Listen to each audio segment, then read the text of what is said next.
Hello everyone. आज हम लोग भारतीय अर्थव्यवस्था या इंडियन इकोनॉमी से जुड़े हुए एक बड़ा ही महत्वपूर्ण टॉपिक को छोटे से रूप में उठाते हैं और वो है पब्लिक एक्सपेंडिचर, जिसको हम लोग हिंदी में बोलेंगे सार्वजनिक व्यय। सार्वजनिक व्यय से प्रायः क्वेश्चन पूछे जाते हैं।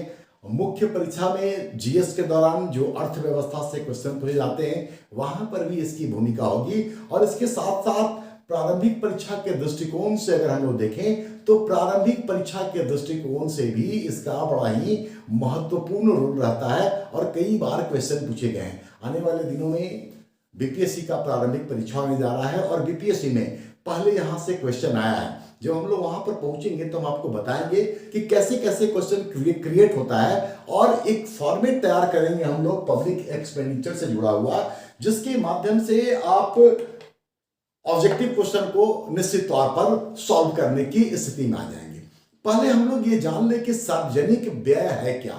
तो अगर सार्वजनिक व्यय को हम लोग सामान्य रूप से समझने का प्रयास करें तो सार्वजनिक व्यय का अर्थ है सरकार के द्वारा किया जाने वाला व्यय।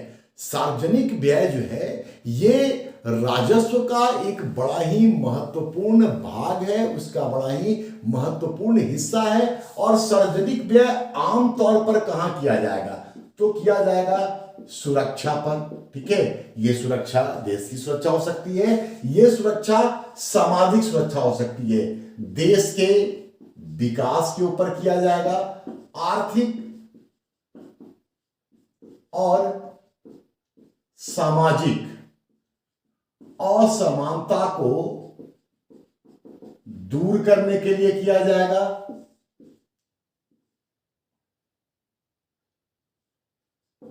और विकसित लोगों का विकास किया जाएगा।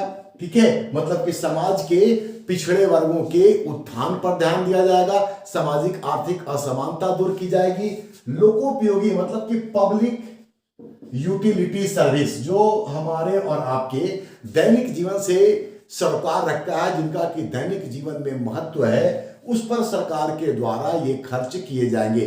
तो कमजोर वर्गों के उत्थान के लिए, सामाजिक आर्थिक विकास के लिए, असमानता को दूर करने के लिए, सुरक्षा के लिए, प्रशासनिक व्यय के लिए, ये जो तमाम खर्च हैं ये सार्वजनिक व्यय के अंतर्गत किए जाते हैं। ठीक है, अब सार्वजनिक व्यय जैसा कि मैंने आपको बताया कि ये राजस्व का बड़ा ही महत्वपूर्ण हिस्सा है, लेकिन 19वीं सदी के शुरुआती दौर में आमतौर पर सरकार के द्वारा सार्वजनिक व्यय पर बहुत ज्यादा जोर या बल नहीं दिया जाता था। ठीक है, कारण यह था कि सरकार उस दौरान यह मान करके चलती थी कि उद्योग लगाना एक और उद्योगपतियों का काम है, दूसरी ओर वहां काम करना लोगों का काम है और इसमें सरकार का कोई रोल नहीं होता है। तो सार्वजनिक व्यय करके सरकार लोगों को बहुत ज्यादा सुख सुविधा प्रदान करने के जिसको हम लोग कहें कि मूड बनी होती थी। और उस दौर में अर्थशास्त्री भी ये मानते थे कि सार्वजनिक व्यय पर किया जाने वाला खर्च जो है वो नॉन प्रोडक्टिव होता है, अनुत्पादक होता है, इसका राष्ट्र और समाज पर बहुत ज्यादा प्रभाव नहीं पड़ता है।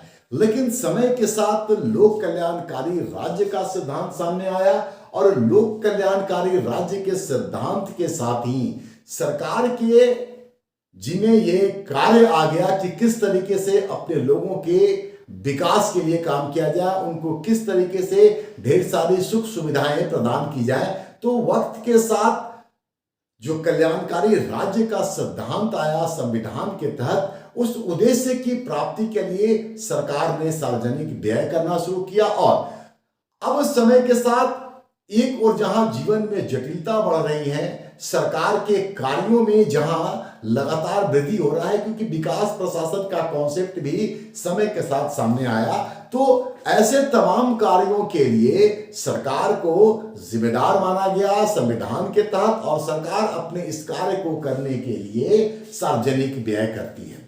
सार्वजनिक व्यय जैसा कि शुरुआत में आपको बताया कि ये बजट का एक बड़ा ही महत्वपूर्ण हिस्सा है और व्यय करने से पहले इस बात की जानकारी होना निश्चित तौर पर आवश्यक है कि सरकार को आय की प्राप्ति कहां कहां से हो रही है।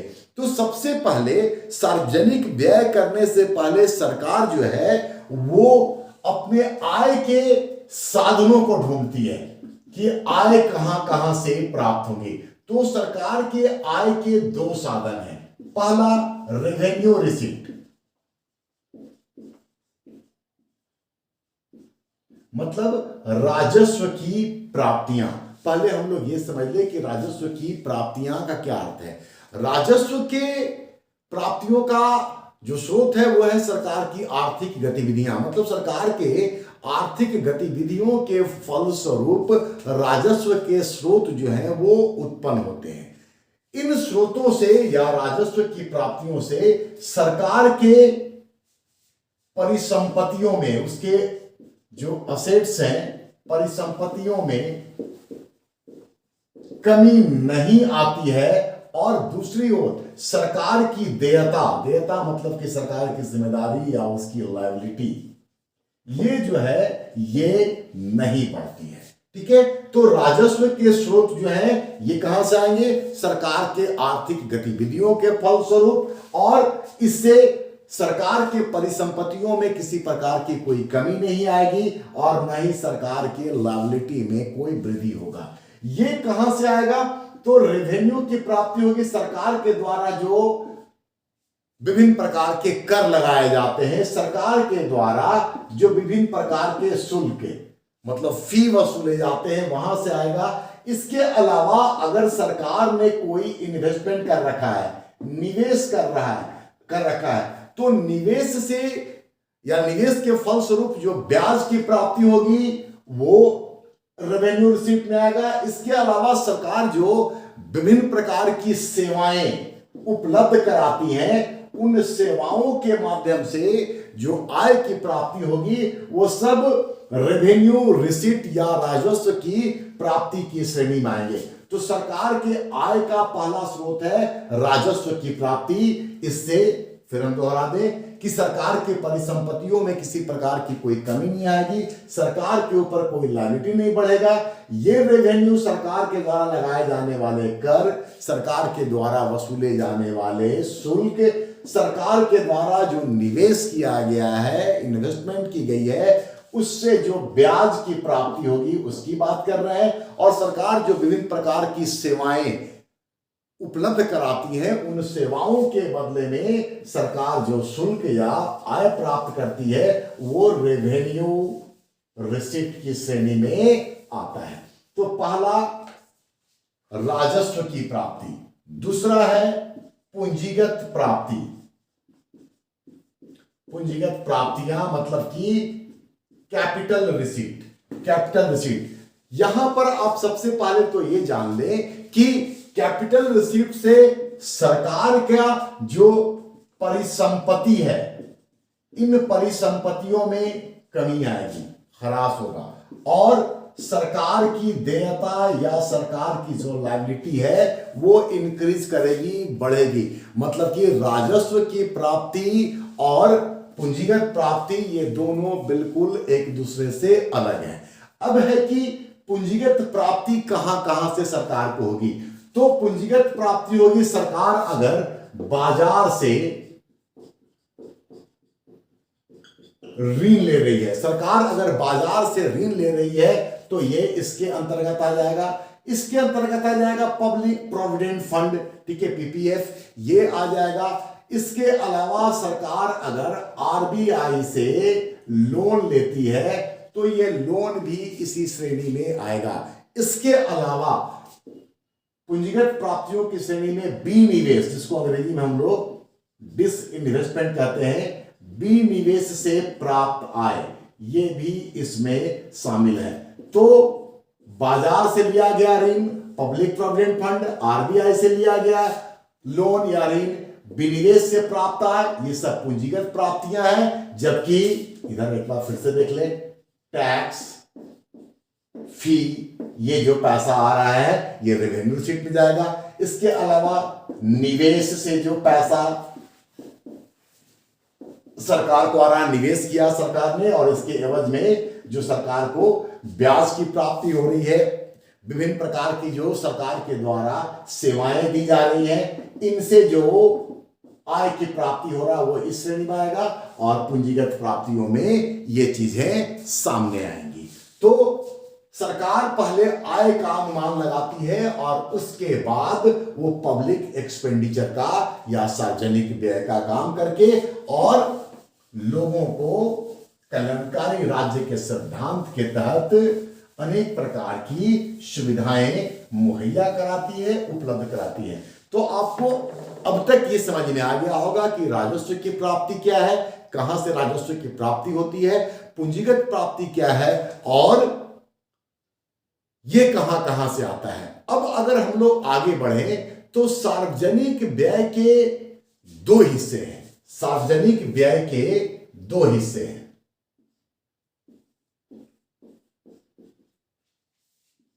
एक है नॉन प्लान एक्सपेंडिचर, मतलब कि गैर योजना व्यय, और दूसरा है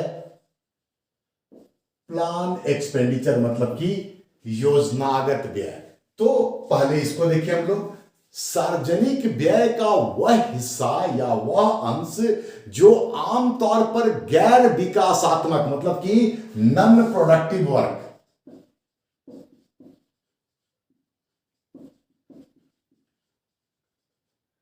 गैर विकासात्मक कार्यों पर खर्च किया जाता है, नॉन प्लान एक्सपेंडिचर कहता है। ठीक है, लेकिन ये गैर विकासात्मक होते हुए भी ये खर्च करना न सिर्फ सरकार के लिए अनिवार्य है बल्कि सरकार के ऊपर ये बाध्यकारी भी है, क्योंकि ये ऐसे खर्च हैं कि जिनको रोका नहीं जा सकता है, भले ही इससे उत्पादक कार्य का निर्माण हो रहा हो या नहीं हो रहा हो, कोई विकास का काम हो रहा हो या नहीं हो रहा हो, ठीक है, लेकिन बावजूद इसके ऐसा खर्च करने के लिए सरकार जो है वो बाध्य है। जैसे नॉन प्लान एक्सपेंडिचर में अगर हम लोग जाएं तो रक्षा आ जाएगा, मतलब डिफेंस पर किया जाने वाला खर्च। रख रखाव मतलब जो परिसंपत्तियां पहले से तैयार की गई हैं उनका रख रखाव, मतलब उनके मेंटेनेंस पर किया जाने वाला खर्च। कार्यालय व्यय, ऑफिस एक्सपेंडिचर, ये भी नॉन प्लान है लेकिन ये करना आवश्यक है। फिर पेंशन, ये भी विकासात्मक कार्य नहीं है। ऋण का भुगतान करना हो, अब ऋण का भुगतान करना ये है तो देना अनिवार्य भी है, बाध्यकारी भी है, समझ में आ रहा है। देश की रक्षा करनी आवश्यक है, रख रखाव नहीं करेंगे तो जो संपत्ति कल की तारीख में सृजित की गई थी रख रखाव के अभाव में वो खत्म हो जाएगा। तो ये अनिवार्य भी है, बाध्यकारी भी नजर आता है। इसके अलावा महंगाई भत्ता, ये भी जो है ये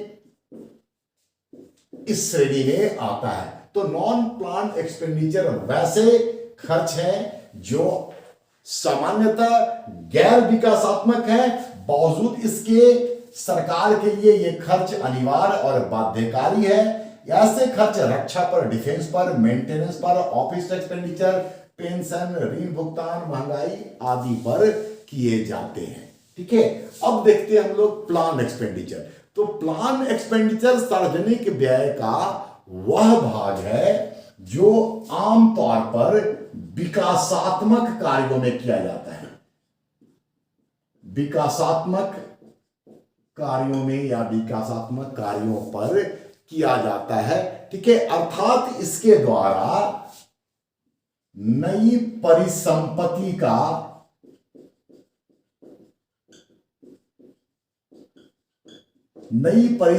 का निर्माण होता है। जैसे अगर कोई योजना बनाया जाए, प्रोजेक्ट बनाया जाए, योजना या परियोजना बनाया जाए, ठीक है, सरकार के द्वारा पावर हाउस का निर्माण किया जाए, विद्युत गृह का निर्माण किया जाए, ठीक है, या फिर सरकार जो है वो सामाजिक आर्थिक कल्याण के संदर्भ में काम करे, सोशियो इकोनॉमिक वर्क। कुल मिलाकर के सरकार के द्वारा जो योजनाओं पर खर्च किया जाता है वो प्लान एक्सपेंडिचर पर है। ठीक है। और ऐसे कार्य से विकासात्मक कार्य होते हैं, नई परिसंपत्तियों का निर्माण होता है, योजना परियोजना पर किया जाने वाला व्यय प्लान एक्सपेंडिचर है। सरकार योजना बनाती है कि हम लोगों को ये काम करना है, लेकिन वही इसकी प्रकृति आप देखेंगे नॉन प्लान का, तो इसके लिए सरकार योजना बनाती हुई नजर नहीं आती है। तो पब्लिक एक्सपेंडिचर के दो भाग है, नॉन प्लान और प्लान एक्सपेंडिचर। अब इसको हम लोग थोड़ा और आगे देखें कि नॉन प्लान एक्सपेंडिचर और प्लान एक्सपेंडिचर पर होने वाले खर्च कहां से किए जाते हैं। तो इसको समझिए हम लोग, पहले इसको हम साफ कर लें। नॉन प्लान एक्सपेंडिचर, इसका मीनिंग अब आपको पता है। नॉन प्लान एक्सपेंडिचर पर खर्च दो स्थानों से किया जाएगा। एक रेवेन्यू एक्सपेंडिचर, मतलब कि राजस्व व्यय, राजस्व आय कहां से आएगा, उससे जो पैसा जो फंड बनेगी वहां से यहां खर्च होगा। दूसरा कैपिटल एक्सपेंडिचर, मतलब कि पूंजीगत व्यय, पूंजीगत प्राप्तियां जहां से आती है उससे जो फंड बनेगा उससे यहां खर्च होगा। सेम चीज यहां पर भी है, इसी तरीके से कैपिटल एक्सपेंडिचर और रेवेन्यू एक्सपेंडिचर, ये खर्च किए जाएंगे पब्लिक एक्सपेंडिचर के लिए। तो पब्लिक एक्सपेंडिचर के दो भाग, नॉन प्लान एक्सपेंडिचर, पहले आप याद रखें, प्लान एक्सपेंडिचर ये क्या है ये आपको हम बता रखे हैं, ये क्या है ये भी आपको समझा दिया गया है। अब नॉन प्लान एक्सपेंडिचर पर जो खर्च किए जाएंगे वो कहां कहां से किए जाएंगे। तो रेवेन्यू अकाउंट से किया जाएगा और कैपिटल अकाउंट से किया जाएगा। अब देखिए हम लोग इसका एग्जांपल, अगर कि रेवेन्यू एक्सपेंडिचर जो है वो कहां कहां किए जाएंगे, तो ये खर्चा किया जाएगा ब्याज अदायगी, मतलब कि इंटरेस्ट पेमेंट। और यहां आपको बता दूं कि सरकार के बजट का ये सबसे बड़ा खर्च होता है। इसके अलावा रक्षा पर किया जाने वाला खर्च, ये भी नॉन प्लान एक्सपेंडिचर है और ये खर्च किया जाएगा रेवेन्यू अकाउंट से। इसके अलावा सब्सिडी, सरकार के द्वारा जो सब्सिडी या अनुदान प्रदान की जाती है वो भी यहां पर आएगा। इसमें सैलरी भी आता है। सामान्य नहीं कहें इसको, हम लोग आम चुनाव बोले, एक्सपेंडिचर ऑन जनरल इलेक्शन, आम चुनाव पर किया जाने वाला खर्च यहां आएगा। किसानों को ऋण से राहत, किसानों को ऋण से राहत, ठीक है। आजकल तो ये ट्रेंड सा चल गया है कि किसान का ऋण माफ किया जाए और इसके बहाने वोट लिया जाए। मेरे दृष्टिकोण से तो ज्यादा बेहतर ये होता कि किसानों के ऋण माफी की जगह उनको तकनीक मुहैया कराया जाए, उनको इस तरीके से प्रोत्साहित किया जाए कि वो ज्यादा कृषि से संबंधित कार्य करें, लोन भी उनको दिया जाए और वो लोन चुकाने की स्थिति में आए। इस तरह के माहौल को क्रिएट करने की आवश्यकता है, न कि ऋण दे करके और ऋण माफ करने की प्रवृत्ति डेवलप की जाए, क्योंकि इससे अल्टीमेटली क्या होगा कि देश और समाज के ऊपर, राष्ट्र के ऊपर बोझ ही बनेगा। खैर, इसके अलावा राज्यों और केंद्र शासित प्रदेशों को जो ग्रांट्स या अनुदान दी जाती है समय समय पर आवश्यकता अनुसार, ये सब नॉन प्लान एक्सपेंडिचर है। और नॉन प्लान एक्सपेंडिचर का ये जो खर्च है, जिसका एग्जांपल हम लोग यहां देख रहे हैं कुछ, ठीक है, ये रेवेन्यू अकाउंट से किए जाएंगे। अब देखते हैं हम लोग नॉन प्लान में ऐसे कौन कौन से खर्चे हैं जो कि कैपिटल अकाउंट से खर्च किए जाते हैं। तो लोक उपक्रमों को उधार, लोन टू पब्लिक अंडरटेकिंग या पब्लिक इंटरप्राइजेस। लोक उपक्रम का पहले अर्थ जान ले। तो लोक उपक्रम मतलब वैसे उद्योग, वैसे कल कारखाने जिनका की स्वामित्व सरकार के ऊपर हो, जिनका की प्रशासनिक नियंत्रण सरकार के ऊपर हो, वो लोक उपक्रम कहलाएंगे। तो लोक उपक्रमों को भी सरकार जो है वो विभिन्न प्रकार के कार्यों के लिए उधार प्रदान करती है। इसके अलावा राज्यों और केंद्रशासित प्रदेशों को जो उधार दी जाती है वो भी यहां आएगा। विदेशी राष्ट्र को दिया गया उधार ये भी इसमें आएगा। और इसके अलावा शेयर और डिवेंचर में अगर निवेश किया गया है, ठीक है, हालांकि बाद में इससे रिटर्न भी आएगा, ठीक है, तो ये कैपिटल एक्सपेंडिचर कहलाएगा, ठीक है, और ये कैपिटल अकाउंट से दिया जाएगा। तो अगर आपसे सवाल पूछे, अगर हम ऑब्जेक्टिव के तौर पर जाएं, तो ये सवाल पूछा जाएगा अगर कि डिफेंस या रक्षा किस तरह का व्यय है, ये फॉर्मेट दिमाग में रखिए कि नॉन प्लान एक्सपेंडिचर है। फर्दर हम लोगों को इससे भी समझ में आ जा रहा है कि रक्षा पर, सब्सिडी पर, सैलरी पर ब्याज अदायगी, आम चुनाव पर खर्च, ये जो खर्चे हैं ये रेवेन्यू अकाउंट से दिए जा रहे हैं।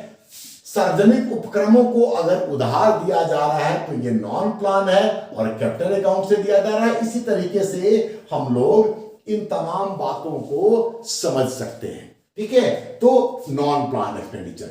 अब हम लोग आते हैं प्लान एक्सपेंडिचर। प्लान एक्सपेंडिचर जैसा कि हम आपको पहले बता चुके हैं कि वैसे सार्वजनिक व्यय का वह हिस्सा जो आम तौर पर विकासात्मक कार्यों में खर्च होता है और इसे नई परिसंपत्तियों का निर्माण होता है। तो प्लान एक्सपेंडिचर भी दो जगह से होगा, रेवेन्यू से और कैपिटल अकाउंट से। अब हम लोग ये देखें कि रेवेन्यू एक्सपेंडिचर से क्या कुछ योजनागत व्यय होता है। तो सेंट्रल असिस्टेंस मतलब कि केंद्रीय सहायता, सेंट्रल असिस्टेंट फॉर द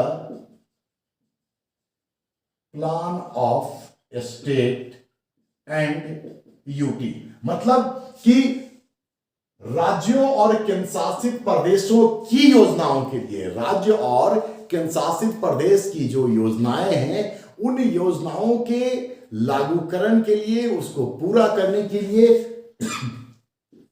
केंद्र सरकार के द्वारा जो सहायता दी जाती है वो पहला तो कि प्लान एक्सपेंडिचर है और दूसरा ये कि ऐसे जो असिस्टेंस है, ऐसे जो सहायता है वो राजस्व अकाउंट से पे किए जाते हैं। दूसरी ओर प्लान एक्सपेंडिचर का वह हिस्सा जो कि कैपिटल अकाउंट से किया जाता है वो क्या है, इसको जान लें हम लोग। तो यहां है सेंट्रल प्लान, मतलब कि केंद्र सरकार की योजनाएं, जैसे एग्रीकल्चर मतलब कृषि के विकास के लिए, आरडी मतलब कि रूरल डेवलपमेंट के लिए, एनर्जी सेक्टर पर, ट्रांसपोर्टेशन पर, कम्युनिकेशन पर, सोशियो इकोनॉमिक वर्क पर, ये जो खर्चे हैं ये केंद्र सरकार की योजनाएं हैं और केंद्र सरकार अपनी कई सारी योजनाओं को किसी पर्टिकुलर राज्य में या पूरे देश के लिए शुरू करती है।